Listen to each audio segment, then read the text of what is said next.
All right, Jeff Cranford again with you, traveling the back roads of Northern Ireland. We saw the sun just a little bit, but not too much. It's been really beautiful. We've had a great time over here. As I mentioned a few weeks ago, we're actually headed towards this Royal Port Rush, where they'll be having the Open. Looking forward to that. I want to finish with this thought. You know, Jesus, during his time in Matthew chapter 10, he sends out the 12. And he says, I want you to go out. I want you to share with the lost sheep of the house of Israel. But I don't want you to take any purse. I don't want you to take any money, no gold, nothing. And you'll be provided for. The laborer is worthy of his wages. Then you get to Luke chapter 10, and Jesus sends out the 70. Now, why do you think that was? Well, remember, he's the antitype. He's the fulfillment of everything that Moses was foreshadowing. Moses is there. He picks them, and then Jethro, his father-in-law, and the Lord as well, says, go out, you need some help. Pick 70. They picked 70 elders. Jesus wasn't, doing this randomly. Not at all. Jesus was actually following in the footsteps of the template that God had prepared beforehand. Well, he sends out the 70 in Luke 10, same thing. Don't take a purse, don't take any money, no gold, just go, and the Lord will provide for you. Well, what happened in the wilderness is that the Lord provided for 40 years, manna, one day after day after day.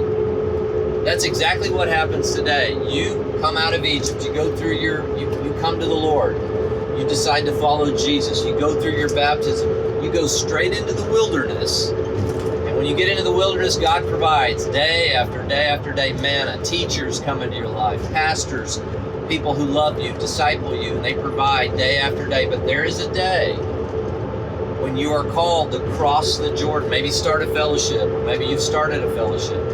What's fascinating is we saw a few weeks ago, the Bible simply says that Moses went up on a mountain and died.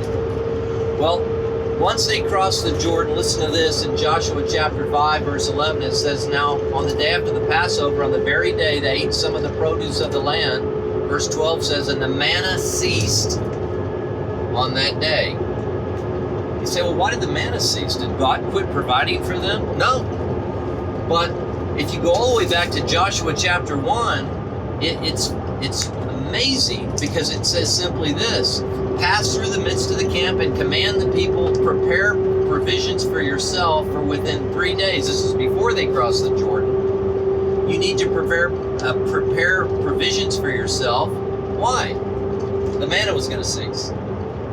Now, does God ever quit feeding you? No, but you need to become a self-feeder, and that is all of us. When we're there's early in our walk, people are there to guide us, to provide for us. And many of you may be saying, well, yeah, I like going to my Links Fellowship, but I just don't know. I don't like reading the Bible. Okay, that's okay. In the early stages, you need to be fed, just like an infant. I have 2 grandkids. They need to be fed every day. They can't feed themselves. They couldn't find the refrigerator. They can't even reach the stove. In the early development, no, you need people to feed you and give you insight, but there is a day that you should, or at least aspire to a day that say, I'm going to cross the Jordan, and on that day, I'm going to have to prepare provisions for myself. You know, some of you say, well, I don't know if I can do that. I don't know if I can do that. Well, you can't do that, but the Lord can do that through you, through the power of the Spirit. We looked at this when we were at Royal County now. The docks of the very Shekinah glory of God has come now, living on the inside of you. And what can happen now? That light can shine out of you. You find yourself loving to read the Bible, needing to pray for the men and the women in your fellowships. Look, the challenge here, Links is not trying to get you to come and be part of our organization. Links is here to serve you, to fulfill the destiny that God has for you in the territory where your feet tread. That's all we are. We are servants of those who've been called to reach their clubs, to reach their golf communities. And when you do that, one day you'll stand before the Lord, and the one thing we all want to hear is job well done, good and faithful servant. Not job well done, you went to church every single week. Please go to church. Be involved in a church. This is not about that.